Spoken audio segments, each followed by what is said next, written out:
So great afternoon, everybody who's on the call, and welcome. I just want to go through a little bit of housekeeping before we begin. Currently, your microphones and your cameras are muted. If you do have questions related to the webinar, please raise your hand. You will find that in your Zoom panel. And what I'd like to do is I'd like to get started and be respectful of everyone's time. I do know that some people will be joining us later. But one of the things that I believe in is that you can either let life happen to you or you can make life happen for you. And for those of you that are on this call, you're taking the steps that need to be taken to make life happen for you. So welcome to Dentists Working Smarter. The intention of Dentists Working Smarter is for us to help our community get to where they need to be. I've had the privilege of serving this industry for the last 20 years, and this industry has taken great care of me and a lot of my coworkers as well. But I also believe a rising tide lifts all boats. So one of our intentions is to help everyone get a little bit better, because the better we do as individuals, the better we will do as an industry. So moving forward, let's talk about the format. From 6 o'clock until 7, you will be drinking from a fire hose. It's a little bit of a paradigm shift on case presentation with the intentional outcome of getting patients to say yes to treatment. From 7 to 7:15, we'll be doing an open Q&A. So if you have any questions, again, raise your hand. We'll take a look at those questions. And you probably have questions that other people would have too, so don't be shy. At 7:15, we're going to have Shay, who's the president of Digital Resource. He's actually hosting us for the meeting today. He'll be speaking from 7:15 to 7:45 on how do you attract prime cases and increase revenue. He'll be doing his Q&A from 7:45 to 8 o'clock. And then the last part of our format is our sponsors. They have a couple of gifts for all of the attendees, some valuable gifts and pretty much on the generous side. But what I'd like to do is I'd like to start off with a true story. This happened back in August of last year. And so you're all aware, I live in South Florida. You don't get hotter than South Florida in the month of August. You will have 95-degree weather, 95% humidity, and 30% chance of rain, which means it's going to rain every single day. It was a Saturday morning. My friend George was dropping his car off for service, and he said, "Hey, can you pick me up at the dealership?" So being that it's hot outside, I'm waiting inside where it's nice and cool.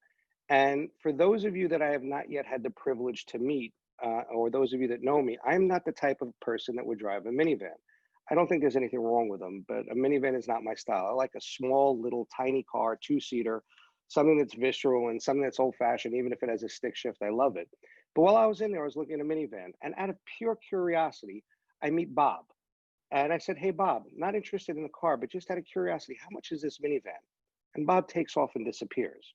So I don't think much of it, right? Now, keep in mind, Bob is about 6'5", about 300 pounds, in his early 60s, and it's 95 degrees outside, and he's wearing a suit. And it's August. It's 95 degrees at 9 o'clock in the morning, and it's humid like you cannot believe. And he disappears. My friend George finally comes out from service. So I said, "Hey, George, let's go." And as we're walking outside, who do you think pulls up? Bob pulls up in the minivan. And my question to Bob was a simple one. I said, "Is that for me?" And my friend George starts laughing because my wife and I do not have children. A minivan is definitely never going to be in my cards. And I asked him out of curiosity, I said, "Why did you bring the van up?" And Bob told me, "But you asked me how much." And he's all hot and he's all sweaty. But it made me think of dentistry. And do you think Bob got angry at that point? He was furious. And my question to him is, "Why are you so angry?" And he said, "Well, you asked me how much was it?" And my question to all of you that are on this call is, who should Bob really be angry at? Did he actually create the value? Did he ascertain whether I really was interested in the car? And for those of you that are on the webinar, the real question is, have you done the same thing with your patients? And has this ever happened to you? I'm sure it has, where a patient says, "How much is it? How long does it take to deliver?" Where we take those as buy questions before we've actually built the value. And then we wonder why treatment didn't get accepted. And we'll talk to our front desk staff or our treatment coordinator, and we say, "Hey, how come you didn't close them?" Well, the real question that I have for you is, how come you didn't close them? So the purpose of the seminar today is to help you don't be a Bob, but more importantly than that, what if you could separate the clinical aspect from the financial aspect? What if you could have an informed conversation with your patients whereby not taking money into consideration, you could determine, is this a treatment that the patient truly wants? And once the patient wants that treatment, separate from that, a financial conversation is had at the front desk. But you know for certain that your patient is absolutely committed to doing that treatment. And I hope that makes sense for you guys, but to make sure that they are committed to that treatment. That being said, let's go through a little bit of the nuts and bolts of what today is going to be about. So I apologize. So make a long story short, let's talk about what this is about. So number one, it's a nuts and bolts, getting back to basics about how do we communicate better with our patients? How do we communicate with them in a way that's effective? How do you, instead of working harder, how do you work smarter? And again, this is about you today. It's about working smarter, not working harder. So for everyone on the call, I ask that for today, become curious, or for the next hour, become curious. But are you willing to go the extra mile, not to work harder, but to work smarter? Are you willing to stretch a little bit to get curious and maybe do things in a different way? Because when you stay in your comfort zone, the reality of it is not much is going to change. But it's when you step outside of your comfort zone where the magic really happens. And what's interesting is when you step outside of that comfort zone and you look back, was that comfort zone really so comfortable? So let's get ready to leave the comfort zone. Let's get ready to get curious. And let's talk about creating. Let's talk about making life happen for you, not letting it happen to you.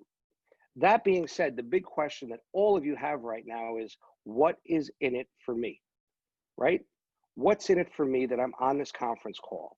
So let's talk about what's in it for you. But before I do, I'd like to go through a couple of definitions so all of us are on the same page. Number one of my favorite definitions, and it's at the bottom of every single email I ever send out, is insanity. It's continuing to do the same thing and expecting different results. How often have you found yourself doing the same thing over and over and over again and just wishing you got more results? Or sometimes you'll even work harder and you'll still get just more of the same. I also want to define treatment acceptance. There are a couple of different ways to measure treatment acceptance. One way to measure treatment acceptance is you present a whole bunch of treatment to a patient, and does the patient say yes or no? But you could present a $3,000 treatment plan, but all the patient says yes to is a pro fee. Well, is there a better way to measure treatment acceptance? The way I look at treatment acceptance, and I have to presume with a couple of rare situations, almost everything that you present to your patients is going to be necessary with the exception of certain cosmetics or certain whitenings. But we measure treatment acceptance as percentage of dollars accepted by a patient versus total dollars. And the formula is a very, very simple one. You take the total accepted treatment divided by the total treatment presented, and that's where you'll get your treatment acceptance percentage. One of the things that I find very interesting is if I ask you, or if you ask yourself, what is your treatment acceptance? The typical answers I get are 65%, 75%. But I would challenge everyone on this call, and I don't know what your personal treatment acceptance is, but in our profession, people have a tendency to remember the patients that come back, but not the patients that don't come back. So if I were to ask you, what do you think the average, not necessarily your number, but what do you think the average treatment acceptance is in dentistry? Is it 25%? Is it 50%? Is it 75%? You know what's interesting? This number hasn't changed for almost 20 years since I first got into the business. When you look at the average amount of treatment presented, 24.8% of dollars presented actually get accepted in the average dental office. That's like having a restaurant where 4 people show up, but only 1 person buys a meal. But despite that, we still do well in dentistry. So my focus today is to help you increase the treatment acceptance, but I want to do some basic math. If you look at the average solo practitioner office, they'll typically present about $200,000 per month. That's about $2.4 million per year that they're presenting in treatment. Typically, 25% of that treatment gets accepted, which equals $600,000 in revenue, which interestingly enough is about the average revenue that a single practitioner in this country will make. But what if you could take that 25% treatment acceptance and bring it up to 35%? What would that mean for you? Here's the math. If you do 35% of $2.4 million, That's $840,000. That's an increase of $240,000. And by the way, out of that $240,000, very little of that is going to go to expenses. Yes, you'll have your lab fees. Yes, you'll have your materials and maybe some supplies, but this will be a chance for you to work smarter, not harder. Now, hopefully I have your attention now. That being said, as we go into this, I want to go through this very quickly about one of the secrets of learning. We've all been to school, we've all studied, sometimes smart, sometimes hard, or sometimes just repetitively doing things over and over and over again. And I'm certain that everybody on this call has been to a seminar before or has been to a CE course. You've been to college, you've been to school. And what's interesting is, you ever notice that sometimes you retain a lot and sometimes you retain very little? How many times have you gone to a seminar and say, you know what, that's a great idea. I'm going to do that as soon as I get back. And then when you get back, Monday happens, dentistry happens, and then you forget about it. And then a week goes by, you say to yourself, wait, I had all these great ideas for the seminar, but I didn't even write them down. So how much do you want to retain today? If you want to retain 25%, just sit back, pay attention, and do nothing else. If you'd like to retain 35%, pay attention and take notes. If you want to retain 45%, pay attention, take notes, and apply it within the first 48 hours. But if you really want to retain this, 65% is the ideal goal. Do all of the above and teach. So today, I want to make sure that everyone understands that this is a safe place. This is a place free of judgment. I would strongly suggest that you raise your hand if there's something, a salient point that you'd like to make while we're going through the webinar. We have Shay that's going to be assisting me, and I'll be assisting Shay later on if you have any questions. Again, it will be in your Zoom panel where you can raise your hand for a question. And I want to make this a little bit of fun. But one of the things I want to make sure that we don't do is that we don't do verbal vomit here where we piss and moan or complain about things. Let's look for solutions. So to get us started, I want to start off with, where does excellence begin? Because in order to work smarter, not harder, it starts with excellence. And one of the things that I'm a firm believer in is good is the enemy of great. And that's one of the key reasons why we have so little that becomes great, because people settle for mediocrity. Jim Collins said it best: the vast majority of companies never become great precisely because the vast majority become quite good and they don't go any further than that. So I'm hoping everybody's ready to go to the next level. Let's talk about another definition, which I hope you adopt this in your life. It's a Japanese word that I learned a long time ago called Kaizen, and it's the art of continuous improvement. This may sound silly or it may sound superficial, but imagine if you could improve or help your teams improve just 1% per day. What would happen after 5 working months or 100 days? You'd have 100% improvement. But what I'd like to do before we start talking about how do you increase your treatment acceptance is I want to go back to some basics. Before I do though, is there anybody here that has questions on Zoom? And if you do, simply raise your hand in the panel. Or you could type your question as well when you raise your hand in the panel. Anything, Shay? Okay. So let's move forward. Back to basics. First things first, I'd like to talk about some very, very simple human psychology. And I think it's one of the things that we tend to forget. But my first question to you is, why do we do what we do? And a lot of people think human behavior is very complex, and I'll say that it is when you look at someone's history. But human behavior boils down to 2 very, very simple things. We either do things to seek pleasure, or we do things to avoid pain. And it's only one of those 2 things. Again, like I said, it's either to seek pleasure or to avoid pain. Now, I know a lot of you on this call would probably argue, no, there's a whole bunch of other reasons why I do things. But let me give you some very visceral examples. If a bad guy breaks into my house and points a gun at my wife, the first thing I'm going to do is I'm going to jump between the bad guy and my wife. Now, why would I do that? I would do that for 2 simple reasons. Number 1, to avoid the pain of something happening to her, and also the pleasure of hopefully having her around for a very long time. I'll go to a simple thing like flowers. Every once in a blue moon, I'll surprise my wife and buy her a dozen roses for no reason. Do I do that for her or do I do that for me? The reality is she's a beneficiary, but I do it for me because it allows me to seek pleasure. and also avoids the pain of, maybe I didn't do something right, but I'll leave that one alone. But if we actually acknowledge that everything we do is either to seek pleasure or to avoid pain, it's very hard to argue that. I know a lot of people's egos will dispute that, like I do things just for the good of others. But the reality is you do it because it makes you feel great. When you do something nice for someone else, it's wonderful. But that would mean that we're all selfish. And the fact of the matter is we are, but selfish is not a bad word. Because of my selfishness with my family, because of my selfishness with my wife and my friends, I do a tremendous amount for them. They're beneficiaries, but understanding that basic concept is the most necessary thing to help a patient accept treatment. That being said, I want to continue taking things to the next level. But if your patients knew what you knew, wouldn't you agree that they would always say yes to treatment? But the challenge is, I've seen this over and over where our providers are scratching their heads. They're like, wait, I told them everything, but they still didn't say yes to treatment.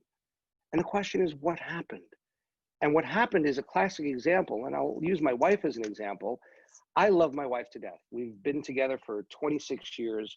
She is the world that I revolve around, and she treats me incredibly well as well.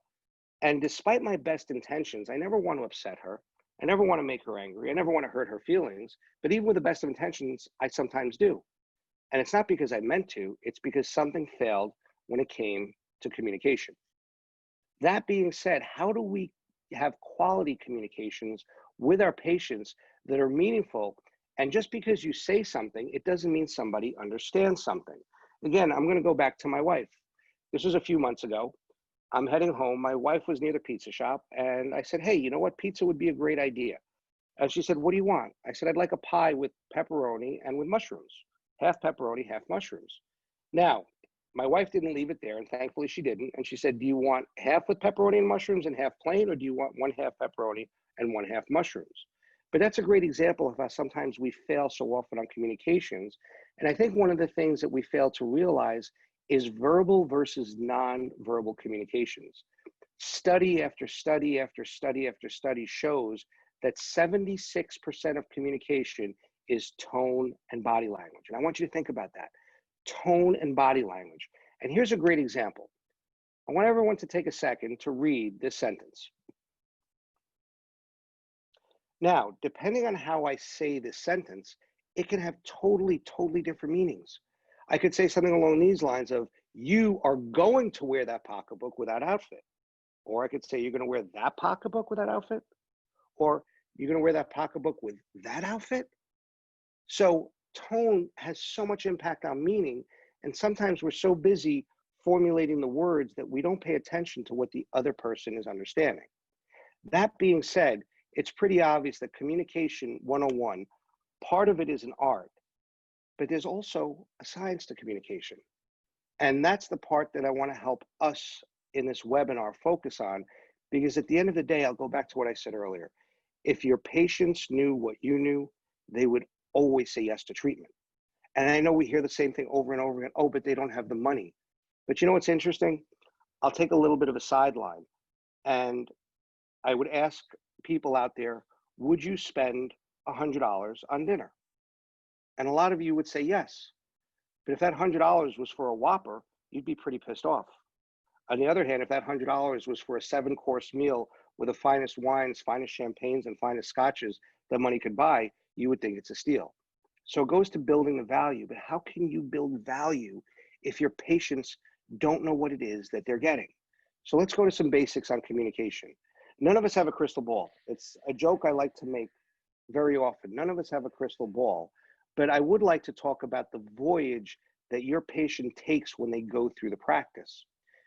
Too often, that experience for patients may not be the same for every patient, and we wonder why some patients are upset and some patients are not.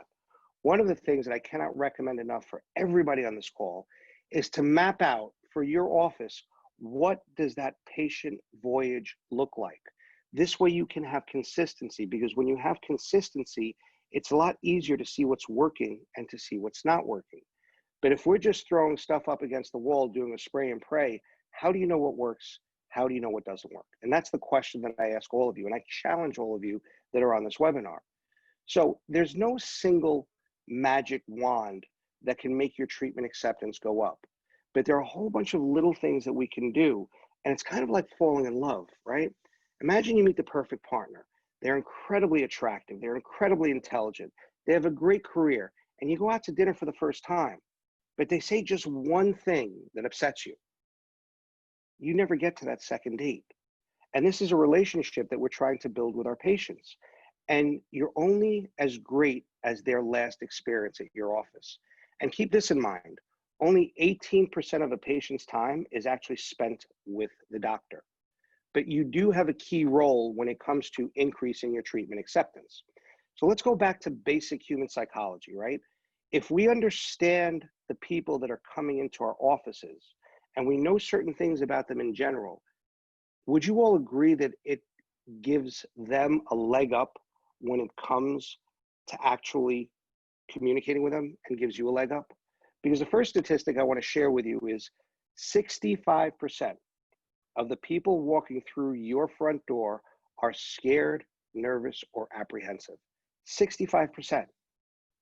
One of the things that we do at TLC to help alleviate that, and I know to some of you it might sound very strange, but before I go to the next slide, I have a question for all of you.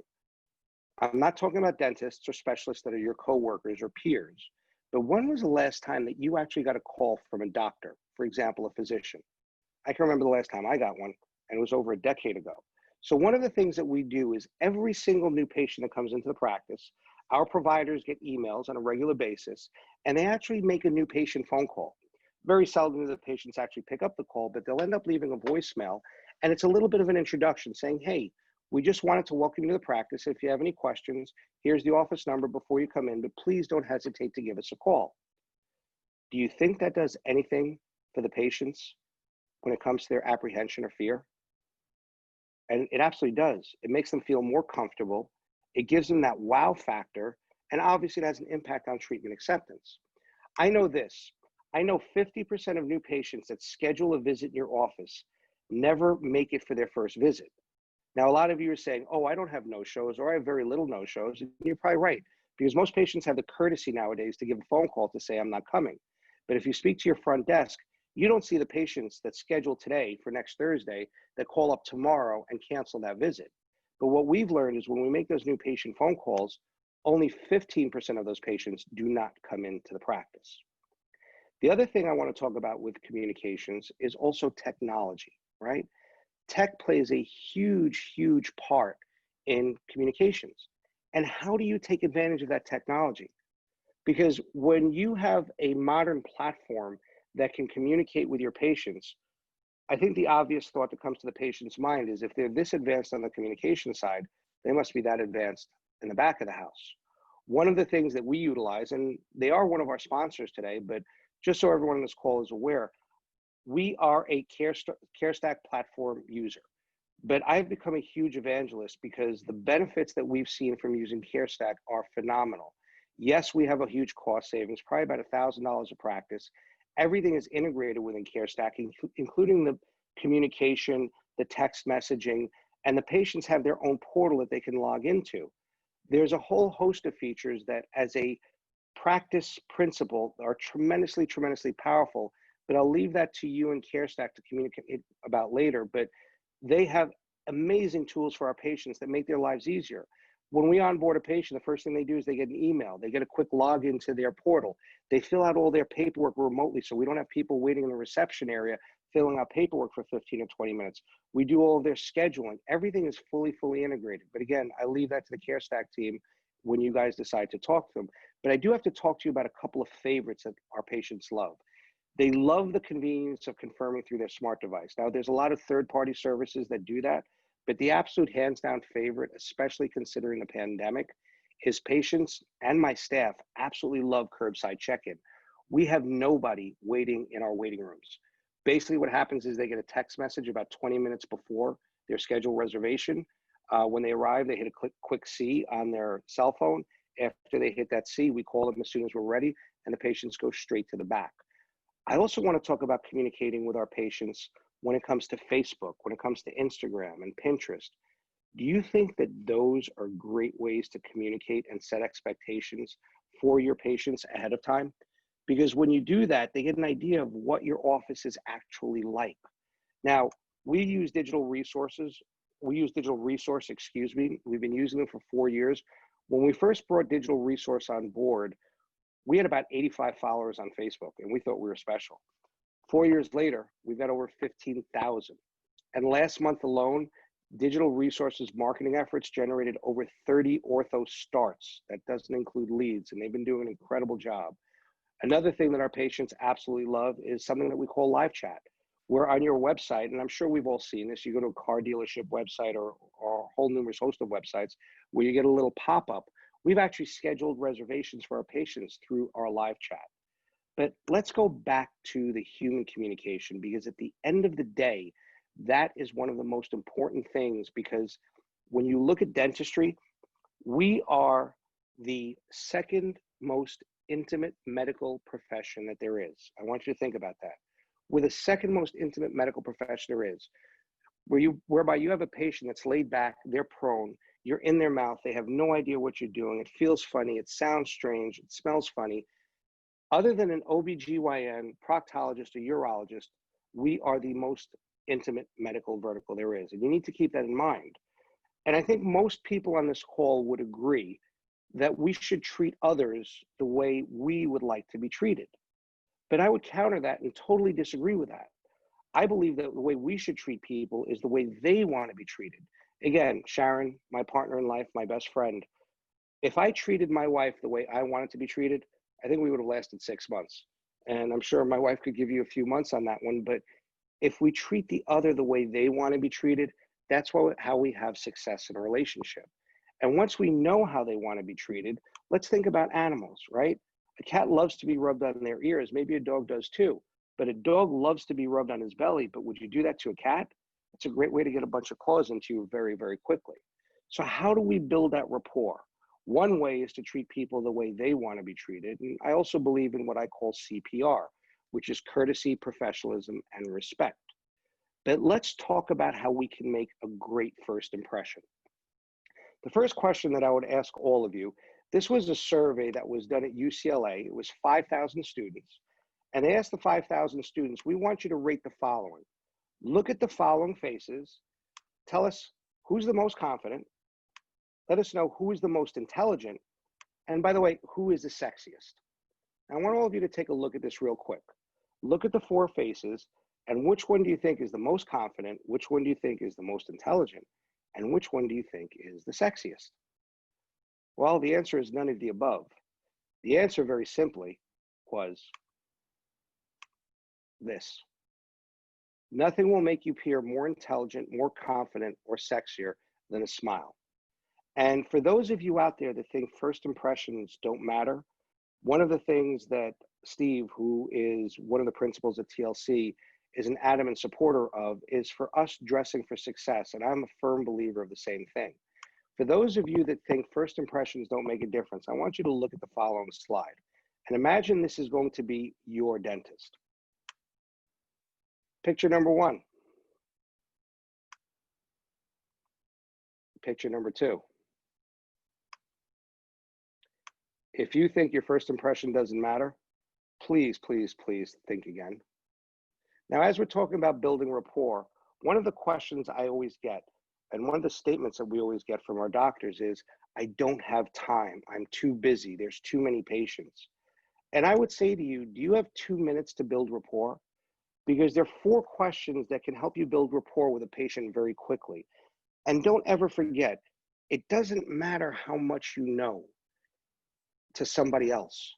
What matters is that you care. And once they know you care, then they'll want to know what you know. But here's 4 simple questions that you can use to get into rapport with your patients. Question number 1, where are you from? Great conversation starter. There are very few people, depending on what part of the country that you're in, that are from the local area, right? Another great question is, what brought you to Florida? Or if you're in another state, what brought you to Michigan? Or where are you from in Michigan? Another one is, what is your profession? What do you do for a living? And the 4th one, and another great conversation starter, married, kids, partner, significant other, or are you successfully single? Those questions can open up a 2-minute dialogue window, but It will create a bond with your patient that you will never, ever lose. We've all been to a doctor's office. We've all been treated like a number. And I know that a lot of you out here, a lot of you that are out here, I do know you personally as well, but you want to build that rapport, but sometimes you go right into the dentistry and you dehumanize that person on the other side. Don't do that. So let's go to treatment acceptance. One of the things we discussed earlier is how do you bifurcate the portion that is the clinical, in other words, determining whether a patient really wants to do that treatment or not. And once you know that whether the patient wants to do the treatment or not, how do you make it affordable for them?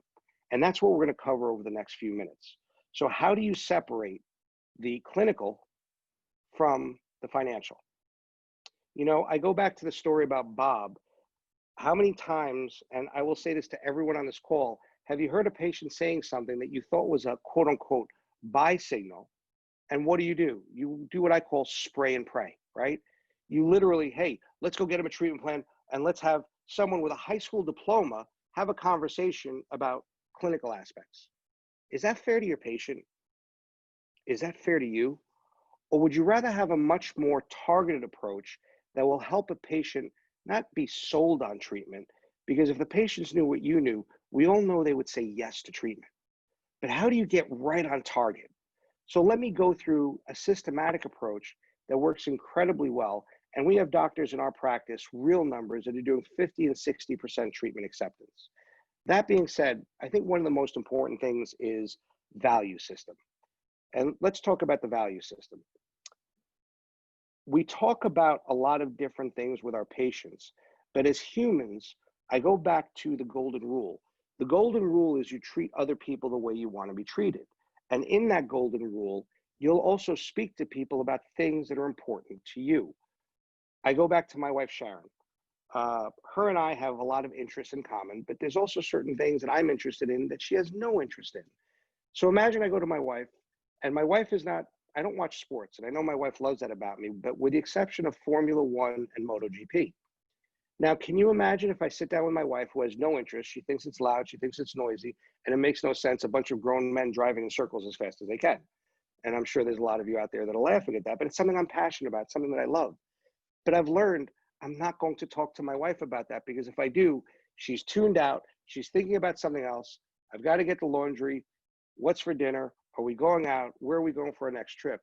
But if I pick a topic that my wife enjoys, and my wife is a nurse, and we start talking about healthcare, or we start talking about dentistry, or we talk about things that we have a common interest in, we can have a conversation for hours, and she'll feel like I care. But if I start espousing things about what's going on in Formula One, my wife feels like she's just a board that I'm talking to, or a wall that I'm talking to, and that's not right to do to her. So let's talk about value systems, right? I call it language. If I speak to you in your language, if I speak to you in something that you're interested in, you and I can naturally have a conversation. So I want to go through the 5 core values that we've discovered in patients. Number 1, health and function. Number 2, cosmetic. Number 3, keeping teeth.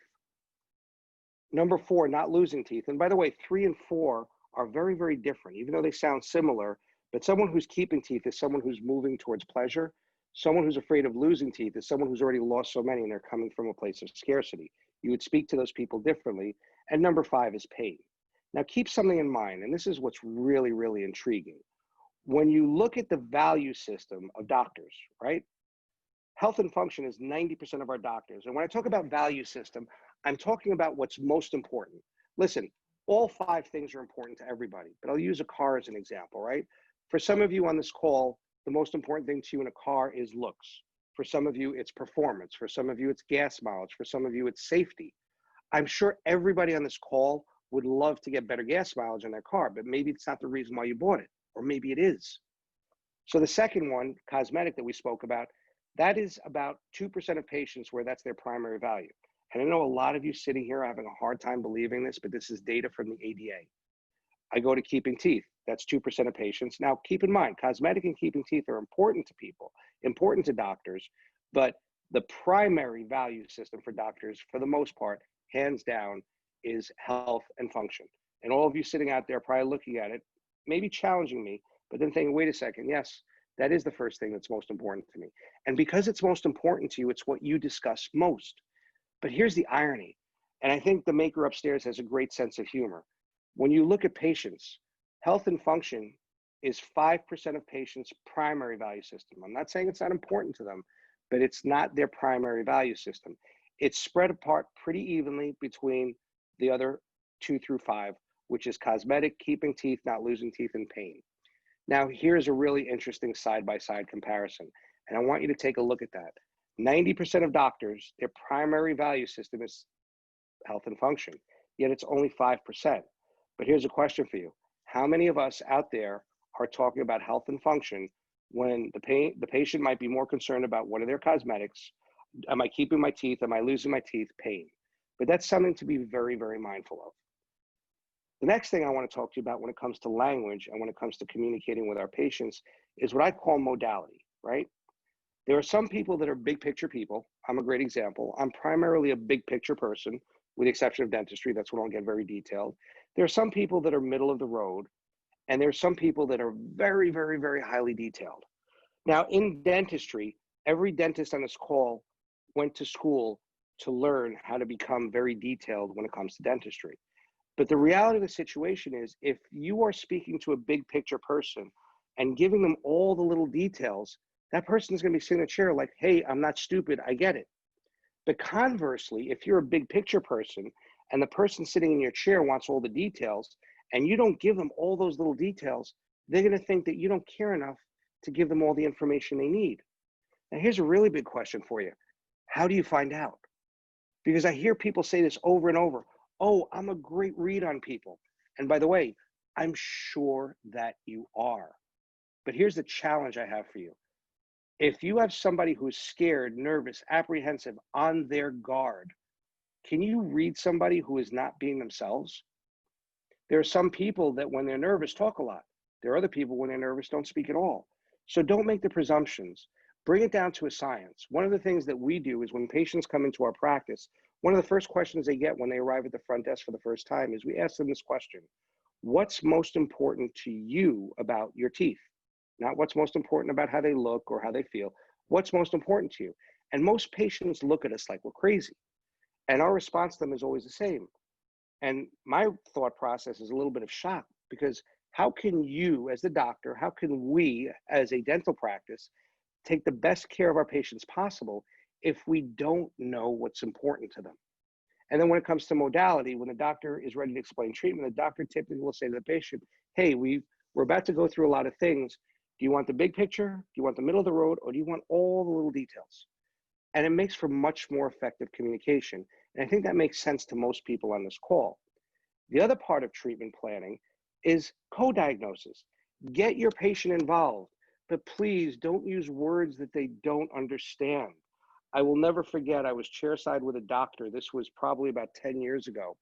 We have a patient that comes in, 23 years old, hasn't seen a dentist since high school. Doctor sits him down, doctor starts looking at his teeth and says, oh my God, we need to get you a prophy. And the kid, without skipping a beat, says, what's a prophy? He goes, we need to give you prophylaxis. And the gentleman says, again, without skipping a beat, what does a condom have to do with my mouth? And by the way, that's a true story. And I can assure you that doctor never used the word prophylaxis in front of a patient again. The other thing that I want everyone on this call to be mindful of, and you probably did this today, you had a patient in your office, sitting in your chair, leaned all the way back, and you were standing over them. Do you think that's intimidating? One of the things that we teach our team members to do is lower your chair so you're below eye level with them, so you make the patient comfortable. The other thing that's incredibly important is as you're going through your prognosis and letting the patient know about what's about to happen, most of us on this call, most of you on this call, I should say this properly, go through the benefits of the patient getting the treatment done now. But one of the things that I've seen over time, and I get it, right? You're a doctor, you have a patient coming into your chair, and you'll hear it anywhere from 0 to 10 times a day where they say to you, doc, no offense, nothing against you, but I hate dentists. So as humans, we have a natural desire to want to please people. But that being said, don't be afraid to tell a patient the consequences of not getting the treatment.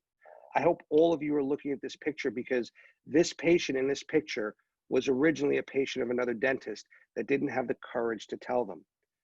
A patient like this could actually be sitting in your chair And that could be them 20 years from now if we don't have the courage to tell them the consequences. Now, here's the most important part as you're going through the whole process with a patient. One of the things that is very rare to happen, but I go back to my wife again. When I asked for that pizza, I told her I wanted half pepperoni and half mushrooms. My wife was smart enough to have me repeat back what it is that I wanted. One of the things that's missing is we often don't have the patient tell us what are the benefits to you getting the treatment done now. And if you start asking that question, you will be shocked. You will be shocked at what some of your patients say, because you may have told the patient yellow, yellow, yellow, yellow, and you say, hey, what color did I say? They'll tell you green, green, green, green, green, which it's a great direct feedback loop. And benefits, just like pleasure, create a desire for somebody to do something, but maybe not necessarily right away. The consequences, when they repeat the consequences to you, that's when it becomes very real for them. And one of the questions that you should always ask a patient, tell them, my front desk, my treatment coordinator, Larry, Susie, Mo, Curly, whoever it is that you have at the front, let them know that they're great at making treatment affordable. But other than money, is there anything else you need to know to move forward? Do not ask the question, what's stopping you? Because until you ask that question, nothing was stopping them. But I promise you, they will think of something very, very quickly. And the question is, how do you get a commitment from the patient that they're ready to move forward with treatment? And think about the benefit. What if you knew without a shadow of a doubt that the patient truly wanted to move forward with that treatment? Because money is not the part. And then when they bring up money, say, listen, money is a real big issue. It's the elephant in the room. And my front desk, my treatment coordinator, is great at making treatment affordable. Before we even have a financial conversation, are you ready to move forward? And what else do you need to know if you're not? And at that point, this is where you get the real commitment from the patient, not the yes, not the fact that they've told you the benefits, not the fact that they've given you the consequences. It's getting them on your schedule and creating that sense of urgency where you say, patient, I have an opening on July 17th. Do you prefer morning or afternoon? And we're going to need 2 hours for this procedure. If they turn around and say, oh, I have to check my calendar, I don't know about you guys, but I think all of us keep our calendar right here, right? So if they're waffling, don't let go. Get them to commit clinically or ask them the right questions. And then from there, once you get them on the calendar, and only then, that's when you start building your treatment plan. And I'm talking about your front desk building your treatment plan. One of the things that I definitely want to commend CareStack, and as I said before, I've become a huge evangelist of theirs. We literally spit out treatment plans in 2 minutes flat. So we don't have patients waiting 15 minutes or 30 minutes chairside while someone's trying to put together a treatment plan. But I want to switch gears now, and I want to go over to the financial conversation that's going to happen at your front desk. And please do not make the mistake of telling your patients how much something costs, because if you tell them too much and their insurance covers this, they'll think you were trying to rob them. If you tell them too little and we find out their insurance doesn't cover it, you're going to look like a liar again. Let your front desk do what they're best at. But let's talk about money for a second. I want to go back to Human Psychology 101, and I want you to imagine that you are in this situation. So imagine that this is you, right? You walk out to a parking lot, it's the middle of the day, there's nobody in the parking lot, and you see $1 lying on the floor. What do? You pick it up and you put it in your pocket. Now imagine I come by, I don't physically violate you, but I take that $1 out of your pocket. What are you feeling right now? You're feeling like that was mine. And as humans, we've been taught from birth that money is something to possess and not give up to anybody. And we're only talking about $1. How do you think a patient feels when you turn around and tell them it's $2,500? And I know there are all these schools of thought out there that says, oh, you should be comfortable telling a patient it's $5,000. I'm sorry, but if you're on the other side and I haven't created value yet, and I turn around and tell you that, hey, this Whopper is going to cost you $100, you know what you're going to feel like, right? You're going to feel like that, and you're also going to feel like this. Imagine a $5,000 treatment plan. If you say it so callously, the patient will think, oh my God, this person has no clue about money. I want to give you guys some basic, we have a Q&A question, Shay. Stand by 1 second. We'll talk about that one later. But moving forward, imagine if this were you. So, average American, these are statistics from Dr. Google. 66% of Americans live in a home that is owned. Average cost of a home today is $247,000. The average age of a car in the United States is 39 months, and the average price of a car is $36,000. But here's the real shocker.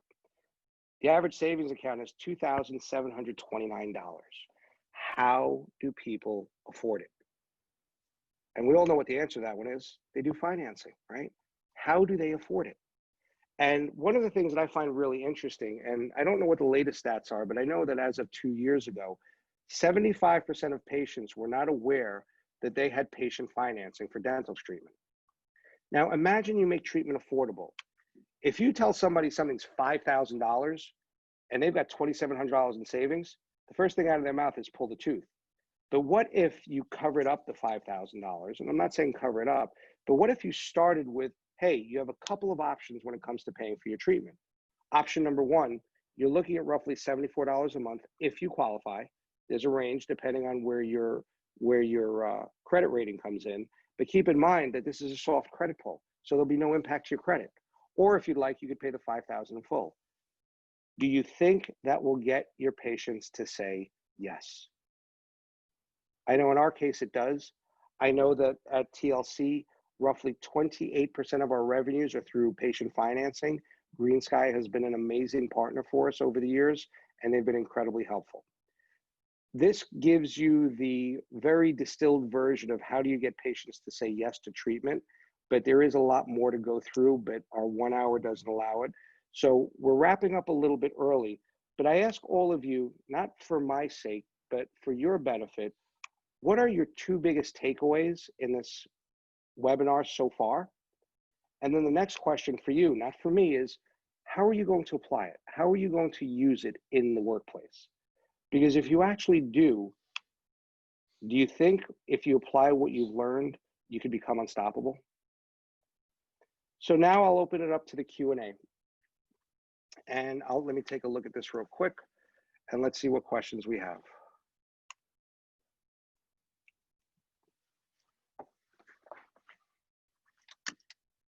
One of the other things that we could do too is we could possibly open up the microphones, but with all the people here, I think that might be a little bit distracting. Sasha, the question we have here is, will we be able to watch this recording again later? Excuse me, that's a great question. One of the things that we are going to do is we are going to make this available for all the attendees. Sasha, this is Jim here. There's a question as a facilitator here. Someone posed a question that they've got a large clinical staff, and how do you recommend, coming from a group yourself, tonality? You spoke about tonality being so important. When you have so many different people under one roof, how do you get a handle on the tonality and the body language, the presentation styles? What are some recommendations you can make? So the first step is training, and it's training the group as a whole. It's training your leadership and making people socially aware. And a great way to do that, a great way to do that with your team members is to actually put them in a room and experiment with one sentence. And I love using the sentence, you are going to wear that pocketbook with that outfit. And they can use so many different tones. And using those different tones, people become very well aware. But I think one of the more important things to address is addressing what people's value systems are, so you can speak to them about what's important to them, and also finding out what their modality is. Because if you're a big picture person, I give you 1,001 details, you're going to check out. Great, thanks for addressing that. Shay, anything else on your end that you have there? I don't see any other questions in the Q&A. If anyone has any, please type them in the chat. We'd love to answer them. Yeah, we've got a good turnout here, so I really want to encourage people to be interactive and not just sit on their hands and listen to Shay and Sasha for this, hour and 45. Yeah, Sasha, you provided a lot of great information at that seminar. I know I learned a ton. I think I learn more and more every time I hear you give these topics and this information. So for all you out there, please don't hesitate to ask. We actually do have a question that popped up. Thank you so much, Philip. Doesn't the dentist decide on the treatment sequence and treatment plan, not the front office? From Philip. Well, that is 100% true that the doctor always decides the sequence and what the treatment plan is. but the doctor doesn't decide in absentia. That decision is made with and alongside the patient. Sometimes there are financial considerations, sometimes there are health considerations, but 100% at the end of the day, it's up to the doctor.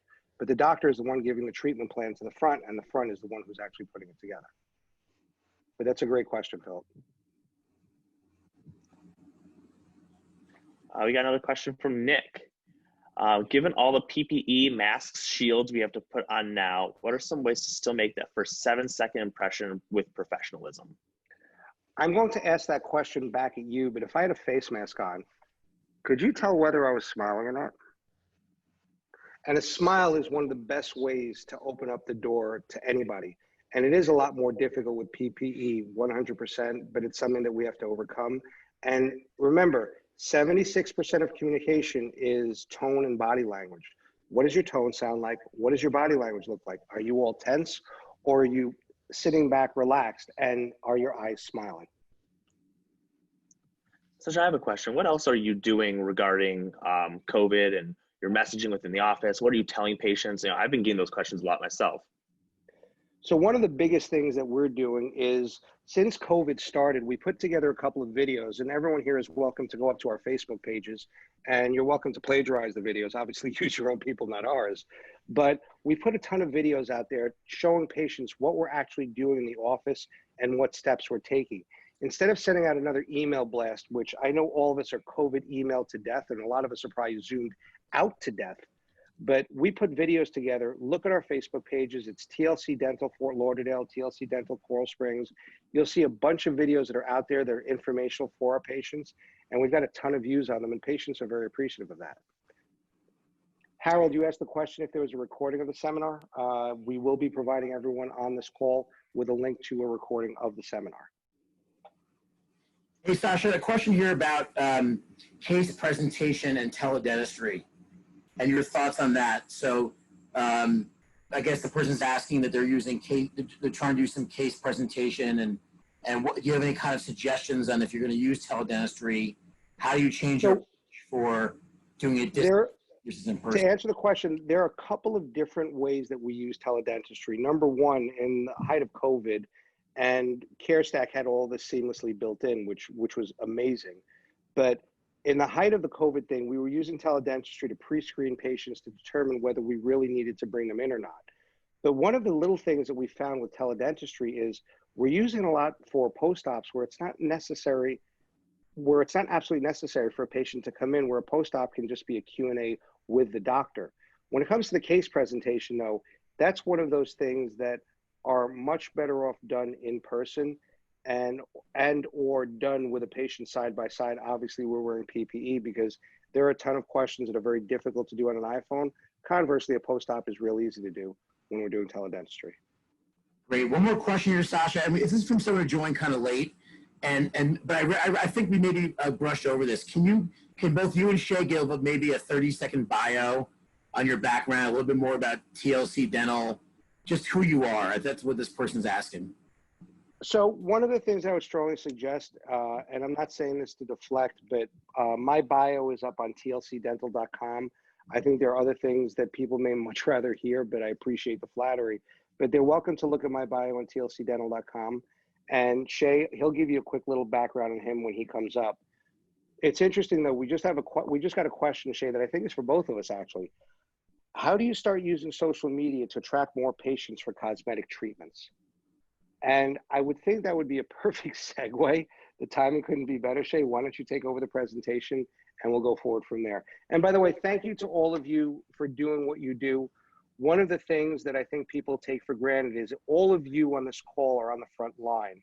And we have an obligation and responsibility to keep people away from the emergency rooms and from the urgent care centers. So I applaud every one of you that's had the courage to serve our community because they've served us well for so many years. Thank you, all of you. Perfect, perfect. Sasha, thank you so much. Again, it's always really great to hear your presentation here. I learn more every single time. Thank you everyone for being on our Zoom call today. Sasha with TLC gave us a lot of great information on how to get better treatment acceptance, how our numbers can easily affect our practices, and how we can grow by working smarter and not always harder, even though I do like both sometimes. Today, I'm going to talk with you And I'm going to answer the question about social media in my presentation, so I hope you all stick around. So give me one moment here while I share my screen and get what we've got up on the calendar here, or up on the screen here. Looks So you good. see my screen okay? Yep. Great. We got a little background on myself, and let me hide my picture because I don't like to look at myself while I speak. My name is Shay Berman. I'm the president of Digital Resource. We're an internet marketing agency based out of West Palm Beach, Florida. I started Digital Resource 6 years ago. I was just a guy on my couch trying to make marketing happen. When I actually met Sasha, as he was coaching a ton of dental practices at the time. I got my first chance at the dental office, and over the last 6 years, we've grown to 55 full-time team members, over 450 dental practices nationwide. And so we do a lot every day with dentists. We learn a lot every day with dentists. And today I'm here to show you how we can bring in more of the cases we want, how we can bring in more new patients, and how we can stay in touch with our patients through social media. I'm also going to bring up some things regarding COVID, how some of our messaging has changed, and what you can do online to better make your patients comfortable as they come into your practice, as they make those phone calls, set those appointments. So Sasha, as I did for you, if there's questions that come up, I love to be interrupted, guys. I prefer a more conversational tone. So please ask questions as we go through, and I'll be glad to answer them. So we're going to talk about 5 different topics today. The first one being websites, also search engine optimization, social media marketing, internet advertising in regards to Facebook and Google ads, as well as Instagram, and also live chat. Now, if I could see you all in person, one of the first questions I would always ask is, how many of you believe you have a great website? How many of you believe you have a website that represents who you are as a practice, that's fast, mobile responsive, and has all the content that you need to show your patients who you are in the culture of your practice? And a lot of times we see it quite a bit, but it's not everyone. So what makes a great website? Well, a great website, first and foremost, should be mobile responsive, meaning that it's designed for mobile phones, tablets, computers, and that no matter the device you're on, it's always going to keep that original beauty it was designed with. So check out your website on a mobile device, make sure it shows up well, because it's surprising to know that 30% of your website traffic comes from a mobile phone. So if for some reason your website is hard to see or doesn't look right on a phone, you're actually not giving a great user experience or patient experience online to these visitors that you have. Another thing about websites is website speed. When I say website speed, the first thing that probably comes to mind is I've been on a website before that was slow and I hated it, right? It's so frustrating, and we all feel that frustration when we get to a slow website. So I would urge you all to check out GT Metrics or Google Page Speed Grader, which are 2 great tools that will allow you to grade the website speed of your own website. When you run it through these tools, it's going to give you a load time. Typically, a load time of 5 to 7 seconds is okay, not really great. 3 to 5 seconds is good. And if you have a load time at 3 seconds or faster, it's really, really great. So yes, a slow website load time can give a poor patient experience and can cause them to do what? It's going to cause them to possibly leave your site.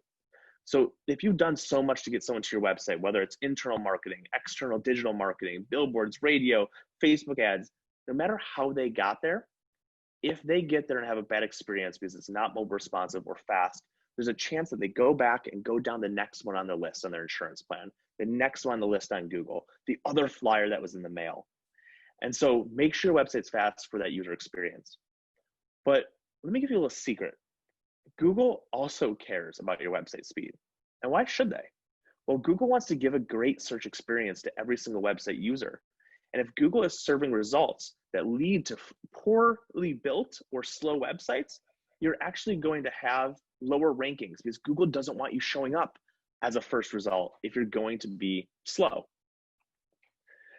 Now, there's a whole bunch more I could say about websites, but I want to give everyone here a really great tip. If for some reason now or in the future you're looking to redo your website, I highly suggest a few things. Number 1, get your website built on WordPress. Why would you want it built on WordPress? Well, because WordPress is it's a management platform for websites that you're going to be able to own. So whether or not you want to switch to another marketing company in the future or self-host and self-manage your website down the road, you can be able to take that website with you. And now I won't name any names, but there's many marketing companies out there, especially in the dental world, where you pay a little bit of money or sometimes no money for a website and you lease that website. And when you stop paying for it, they take that website away from you. A website is an asset to your practice, and you want to be able to own it and take it with you if for some reason the relationship with your marketing agency or the people who build that website ends up souring. Another reason why you want to build your website on WordPress is because it is great for search engine rankings. If you want to rank on the first page of Google, you want to have a WordPress website because that is the platform that Google actually prefers when ranking a website. They prefer it on WordPress. And third and foremost is that if you have a WordPress website, it has all the functionalities in the world. No matter what kind of software you're using, no matter what kind of functionalities you want to add to the website, no matter how you want to update it, a WordPress website will have those capabilities. Now, I want to put a little COVID spin on everything here today because I think it's very relevant to all of us.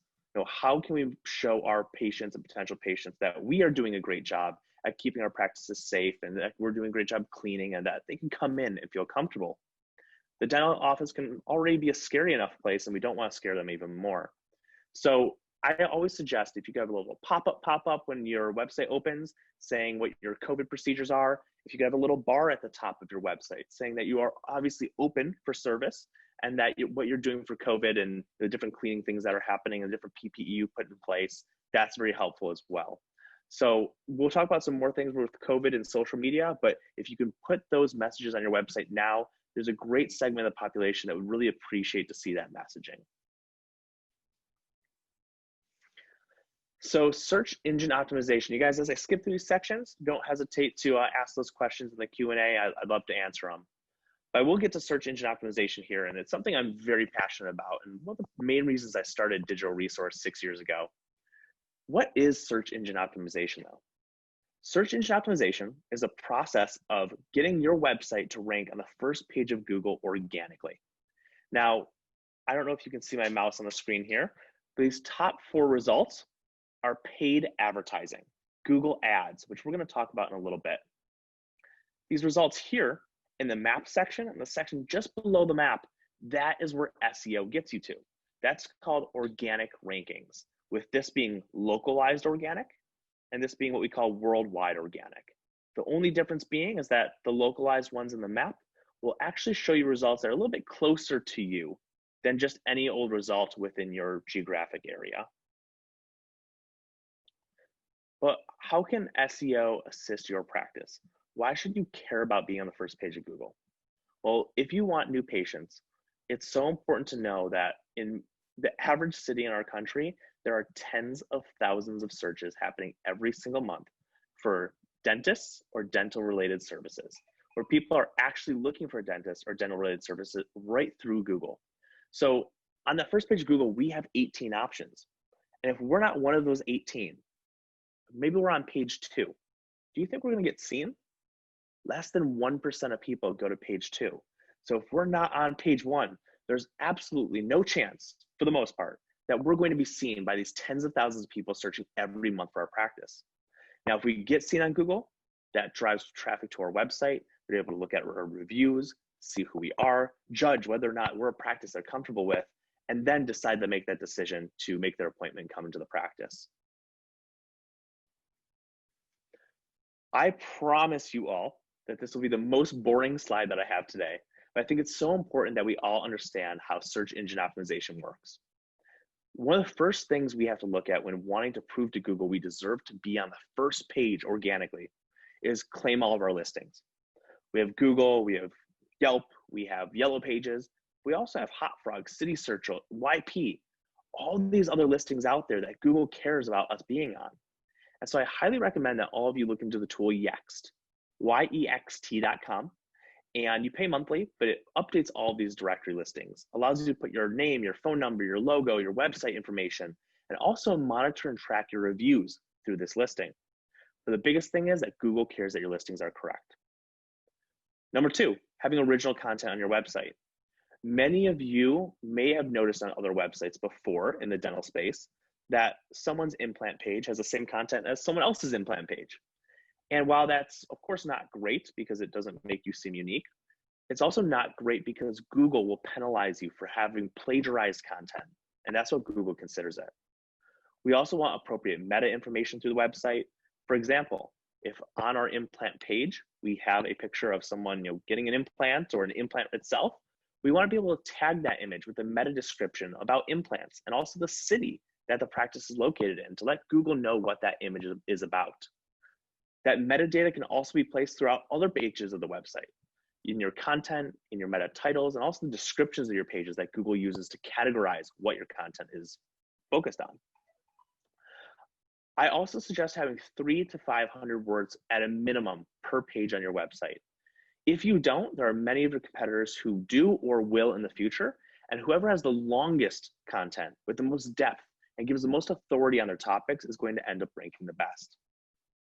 It's also important to link your social media pages. So if I have my website and I have my social media, and my website links to my social media links to my website, we're actually telling Google that this is our social media. What we're doing over here, please give us credit for, and it'll allow you to build up your rankings and your trust with Google. Participating in social media is so important. And it's about 30% of Google's ranking factors on how to get to the first page of Google. So if you're trying to do search engine optimization, or you've tried in the past, and social media wasn't a part of that mix of online marketing, there's a great chance you didn't see success because social media wasn't being done correctly. We recommend posting daily, posting about the keywords that you want to be showing up on Google for, and making sure that you're always growing in your engagement and your following on social media week over week.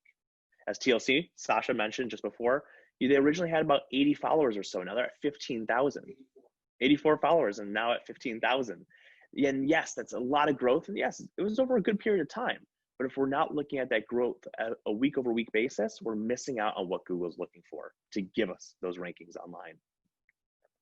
I also recommend blogging. And I'll give you guys a very quick and easy example. Many of my clients come to me asking for implant patients. That's what they want. They want to place more implants. So what if we wrote a blog called How to Find the Best Implant Dentist in Atlanta? Atlanta's Best Implant Dentist. Well, literally anyone who searched that question, how to find the best implant dentist in Atlanta, may find our blog, end up on our website, and now we're a potential option for that patient. Or anyone who searches implant dentist in Atlanta may also just find that blog too. And at the very, very least, Google is giving us credit for having more and more of our keywords placed throughout the website, more content, and us building authority and creating content around the keywords that matter to us. Content and authority is huge, especially in the healthcare space when it comes to Google rankings now. I want to dive into social media marketing, and I want to make it very simple for all of us. There are so many social media networks out there, and it can get overwhelming. And I'm putting in front of us today Facebook and Instagram as the most used social networks, and they are. And I would say they're the most used in dentistry as well. If you're a pediatric dentist or an orthodontist, I would actually suggest including Pinterest in this marketing mix. But things like TikTok, Snapchat, LinkedIn, while they're great social media platforms in general, they're not the social media platforms I recommend focusing your efforts on. Facebook and Instagram is where you're going to have the most engagement, the most reach, and you're going to be able to attract the most new patients through. When a patient who typically would go and check your reviews online goes to your website, they're also looking to see what you're doing on social media. So why do we use social media? I'll jump to this page. We use social media for a few reasons for our clients, just like TLC. We use social media to tell our culture, who our people are, who our doctors are, who our staff is, who is our practice. The who is what we call it. Number two, we do it to increase treatment acceptance. For patients that are already a patient of the practice or a patient that has been given a treatment plan, we're able to stay in front of them every single day by creating these posts that are engaging and fun and telling the story of our practice. We can increase that treatment acceptance. We can increase referrals by getting more of our current patient base to see us every day and us stay top of mind. And we can also drive new patient leads. When someone comes from an insurance plan, or someone comes from online marketing, a billboard, radio, TV, a flyer, and they go to check us out, they can see who we are, and there's a better chance that we convert them to a phone call, to that new patient lead, than the practice down the street who isn't engaging in social media. But how do we engage in social media? What do we post? Well, in front of us today, I have 3 examples. And I bet you can tell the example on the left and the right are very different from the one in the middle. Can anyone guess what that difference is? Well, the difference here is the ones on the outside are very generic, right? It's obvious. One has 6 likes, one has 3 likes, one has 170 people reached, one has 153. Those are very generic posts. You know what, they might be fun for a little holiday thing. They might be fun every once in a while to fill in our content. But what do we see in the middle? We see people. Number one, we see real people. It reached 4.3 thousand people, 14 likes and a share. And this was not a boosted post. This was all organic reach. And what does better than people? People in video. So whenever you can, you want to be building custom curated content from within inside your practice in the form of real people, whether it be your staff, the doctors, patients, whatever it is. I tell some of my clients, if your staff member goes on a ski trip, get a picture of your hygienist skiing. If you love doing something in your personal life, put it out there. You know, be you, tell your story, because people want to know the people, the who behind the practice. Now, before I get off of social media marketing, I also want to talk about the COVID spin here. I said that you should update your website with a pop-up or a little bar at the top of your website telling what your PPE increase looks like, or how your cleaning procedures are being handled, or how patients are being checked in curbside possibly. That's a huge piece. But telling that same message through your social media is important. So if you can sprinkle in a message, that you can pin to the top of your social media, if you do a nice video explaining what's going on in your practice, if you can make your current patient base and that future patient base who's looking to come to you more comfortable, we're going to convert more of those patients who see us into actual new patient leads now. So do not be afraid to be you, be real, and create off-the-cuff real content that's raw. You don't have to make it perfect, but get content out there and make sure it's of you and of the people in your practice. So I want to talk about internet advertising here. And we have two different forms. Two different forms we're going to talk about today are Facebook ads and Google ads. But what are internet ads and how are they different from what we've just talked about? Well, internet ads are paid placements on different media platforms. In this case, we're either paying for placement on Google or we're paying for placement on Facebook and Instagram. Unlike search engine optimization, which is earned by doing the right things in Google's eyes, we have the ability to get to Google by paying to be there. But I'm going to start with Facebook. And this screenshot here is a little example of what's in the back end of the Facebook advertising dashboard. You can see you can target people based on their city, based on their age and their gender. You see that little drop down that says more demographics? There are literally thousands of targeting parameters in here that you can use to the benefit of your practice, to the benefit of bringing in more new patients that didn't even know you existed the day before. And yes, Facebook is the most powerful advertising platform in the world. To give you a little example here, I have a pediatric practice. They're looking for new patients. Who do we target? Well, we pick the zip code that the practice is in, ages 32 to 55, women, and moms of grade school kids, moms of high school kids, moms of preschool kids. Literally, there's no better target than these people right here, these moms who are looking to bring their kids to a new pediatric practice. And so what else can we do? I want to share with you guys a few other fun examples. I have a client who's in Atlanta. He loves riding Harleys. We got him on a video in front of his Harley, inviting new patients to the practice, saying, hey, I love Harleys, come on in. And you know what we did? We put a small budget, $350 over 30 days. And we targeted people within a 15-mile radius who loved Harley Davidson and motorcycle riding. He got so many calls of patients saying, you know what, that's my kind of dentist. I want to go to a guy that loves what I love. I have another dentist. She loves the equestrian scene.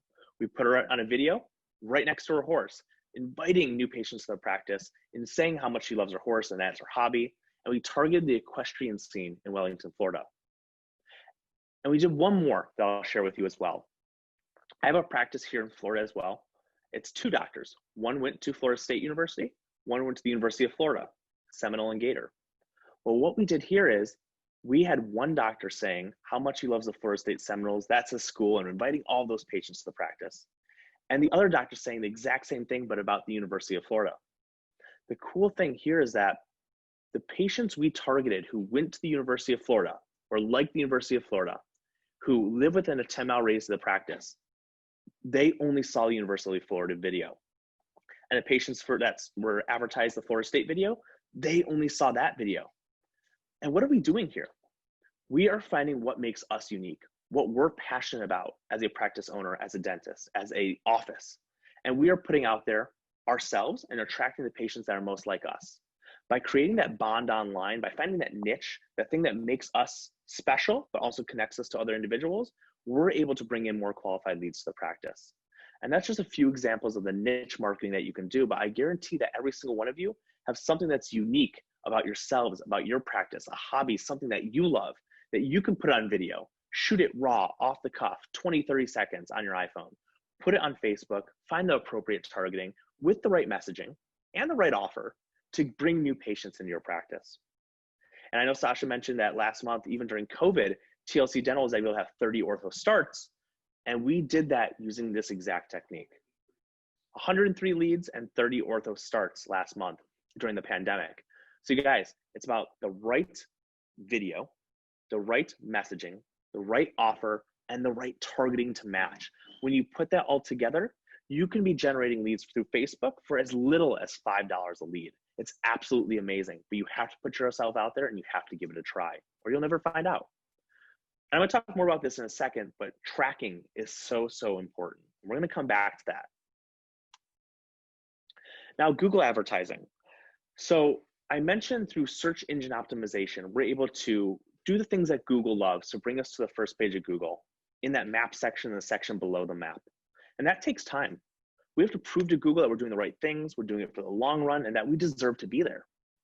So how can we be on the first page of Google now while we're waiting for our SEO to kick in?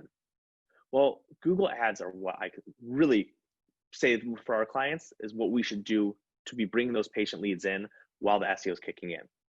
But Google ads are not for everyone. Google ads are for the practice that wants to bring in more implants, more cosmetic cases, more emergency, more Invisalign, and in certain areas, more general patients. Now, what are those first four case types? What do they have in common? Emergency, Invisalign, cosmetic, implants. These patients know what they want. They want a better looking smile. They want a healthier smile. They want, they're in pain. They want emergency service. So these patients know what they want now, and they're more likely to convert. Once they see your ad, they land on your landing page and they give you a call. What else do they have in common? They're also high return on investment value pieces to your practice. Implants, cosmetic, Invisalign, veneers. These are things that are going to bring a lot of dollars back to your practice. So one new patient would be a huge ROI. So Google Ads allows us to get to the first page of Google immediately, drive them to a landing page where we have a tracking phone number. That tracking phone number is a middleman number that sends patients to this number, but then directly to the practice. Your practice picks up the phone just like anything else, but this allows you to do two things. Number one, evaluate your front desk. I had a case about 3 years ago. We generated 63 new leads in 1 month for implants to a practice in Miami, Florida. And they weren't able to convert one of them. And we found out that the front desk person, after listening to the phone calls, was horrible on the phone, rude. And they weren't able to convert any because of that reason. And so your marketing will be affected by the people who answer the phone, to Sasha's point. Answer the phone with a smile, handle those calls correctly. But let's say we do get a great amount of phone calls. We do get a great amount scheduled. They do come into the practice. They do accept treatment and they do pay you. We have to track what our return on investment is in terms of dollars. So whether your marketing is coming from your social media, your Facebook or Instagram ads, or your Google advertising, you have to work with a great company or a great team, if you plan on doing it yourselves, to be able to look at the leads that come in and use your patient management software, like a CareStack, to track the leads that are coming in to make sure your return on investment from your digital marketing is at least 5x. Because when it comes to marketing online for dental practice, you should be getting 5 times your money on everything that you do, or something's wrong. There's a breakdown in the messaging, there's a breakdown of how the phone calls are coming through, or there's a breakdown on how that treatment is being accepted within the practice. Now I wanted to get to our last topic, which is live chat, and something, again, I'm extremely passionate about since I brought it up about 3 years ago when we started this as a service. If it's okay with you guys, I want to tell you a little story. So one of my clients, I'm going to call him Dr. Bob to keep his information private. Dr. Bob was killing it. He was getting about 20 phone calls a day, doing a ton of marketing online. He was actually doing a little bit of TV as well. And Dr. Bob said to me, you know, Shay, what else can we do? We're doing great, but there's got to be more. I want more. He was always hungry for more, always willing to be a guinea pig on new projects. I said, Dr. Bob, you know, I have live chat on my website. Why don't we try putting live chat on yours? And Susie at the front desk will, you know, she'll take it on. So what we did is we put live chat on his website. We sat Susie down. We showed her how to use it. We said, Susie, whenever someone chats with you, respond back. You know, there's a lot of patients on here that we're not capitalizing on. You know, we're getting 20 calls a day, but we have 200 visitors a day. Where are those rest of these patients or potential patients going? Susie says, okay. And 30 days later, I come back all excited to talk to Dr. Bob. Like, Dr. Bob, you had like 75 conversations. This was amazing. Live chat killed it. And he goes, whoa, whoa, whoa. Stop for a moment. He goes, I got 3 bad reviews for my live chat. Live chat was horrible. It was the worst idea you ever had. I said, what do you mean? Well, long story short, we looked through those chats. We looked at the conversations. And let me just say, Susie, who'd been there for 15 years, she was very unhappy with getting a new job in terms of managing live chat on a website.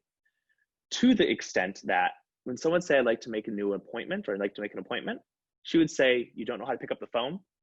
It was horrible. Shocking, I know. And you'd all be surprised to hear that she is still at the practice. She was given a pass on just not loving that job. So I said, Dr. Bob, you know, you had 75 conversations. Susie's not the right fit for this. She doesn't have the time. Clearly, she doesn't want to do this. Let me bring it in-house. And I've got a team that's here 9 to 5, Monday through Friday, and you know, we'll manage that. So 30 days later, I came back in. We had just about the same amount of messages as before, but the difference now was that we had 35 more leads that we never had before.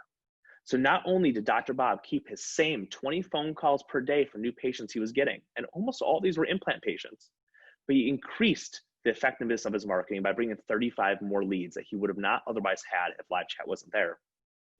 Now, some of you are probably thinking, well, you know, young people do live chat. I want implants. It's an older generation. It's an older population.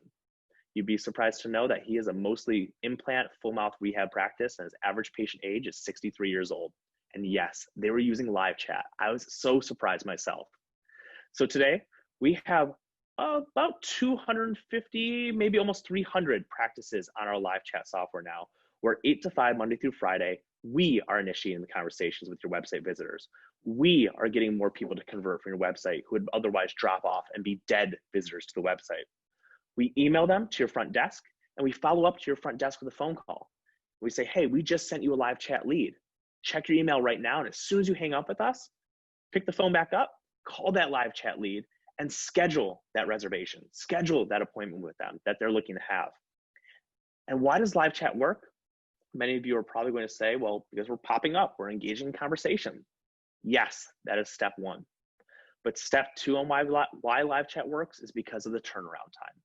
If they can go from live chatting with you on your website to you as a practice calling them back within 5 minutes or less, you are going to have not just 80% of people showing up to their appointment, but 80% treatment acceptance. Because to Sasha's point in his seminar he just gave, it's the wow factor. It's the fact that they went from live chat to phone call to hearing from someone to making an appointment. You are already impressing them with your customer service.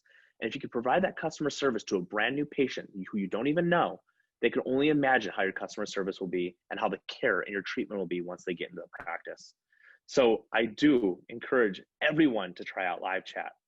And we are more than happy to offer out a 60-day free trial of live chat to anyone who's in attendance of this seminar today. So if you'd like, I'll get to my information at the end here. And you can always send us an email, and we'd love to get you guys on a 60-day free trial. There's absolutely no obligation. See if you guys can convert more of your website traffic into new patient leads. And as I wrap this up, I want to finish off with the fact that we should be using all 6 of these things for optimized internet marketing performance. But why? Social media, Facebook ads, Instagram ads, Google ads, SEO, live chat, and your website are all going to perform different and all going to perform together. As confusing as that sounds, I want you guys to participate in all of it and measure them all in their individual silos. There's things that will work for you on Facebook, and there's things that won't. There's things that will work on Google ads, and there's things that won't. SEO will do great in some areas, and in other areas, the competition will be too much for you to actually go up in those rankings, at least in the short term. So I encourage you all to test everything, analyze, track your performance, and use your practice management software, something like a Care Stack, to be able to track those patients and see what your real return on investment is. And for all of you who are concerned that it's too late, you know, my doctor, the doctor down the street has 500 reviews. I have 20. You know, they're already all on the first page. I'm not even on page 100. It's okay. This is not a typical game. This is the game of the internet, and it's always changing. The rules that we have on Facebook and Instagram and Google today, those rules change tomorrow, next week, next month, next year. And as long as we stay on top of the latest and the greatest, and we continue to play to those rules and know what those rules are at all times, we have the opportunity to jump ahead. So yes, you may be behind now, but jump into the game, play it right, get ahead, and you will be able to surpass any other practice that might be down the road that looks great now. A few weeks, a few months, a few years down the road, they may not look so great if you're participating in a better manner. So I want to thank you all for your attention today, and I want to thank everyone for joining us, for listening to Sasha's presentation, listening to mine. As I mentioned before, if you'd like to take us up on that 60-day free trial of live chat, we're more than happy to give that to you. You can email me at shay@yourdigitalresource.com, and we can get you right on it at any time. So thank you all for having us. Shay, we have a question from somebody. How long does it take to get results? And how do I know if my marketing firm is any good? So how long does it take to get results? How do you know if your marketing firm is any good? So with search engine optimization, it's typically going to be about 3 to 6 months in an average area. If you're in an area like Miami, Los Angeles, New York City, Chicago, Atlanta, where you have a lot of dentists in a smaller area, it could take a little bit longer. And you also may want to go for zip codes. That could be helpful as well. Things like Facebook and Google, I typically say give it a month to ramp up. You may not see much, but in months 2, 3, 4, 5, 6, you should see more and more and more and more to get to the point where you will start to plateau. So for example, Facebook and Google, month 1, let's call it 0, month 2, a little bit, 3 more, 5, 6, you'll have more and more. And then from month 6 on, you should pretty much be plateaued based on what your budget is when it comes to the paid advertising side of what you're doing. Thank you for that. Are there any other questions out there from the people that have joined us, from our participants? Shay, great job. I don't see any more questions. I have one last thing that I'd like to share with everyone who is kind enough to join us for our webinar, and thank you for listening to us. I think Jim's got a question here. Jim, you have a question? Back on, please. Yeah, Sasha, turn your video back on, please. We can't hear you very well. Turn video on.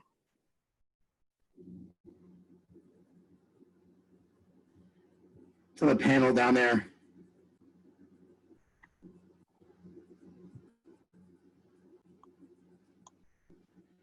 Hold on one moment. For his video. I know my audio is not. My apologies for that one. Thank you. So I wanted to thank everyone for joining us. There's one last little bit that I'd like to share with you, but there's a Herculean effort that goes into putting together any of these events. And I just want to give some gratitude. And we also have some gifts for the attendees that are on the call. So first things first, I want to say thank you, because success is like an iceberg. You will see very little at the top, but there's a whole bunch of work that goes in the background. I want to thank the CareStack team for doing a tremendous job of pushing us out there. I also want to thank the GreenSky team, very specifically to Luis and Kip. They were very helpful.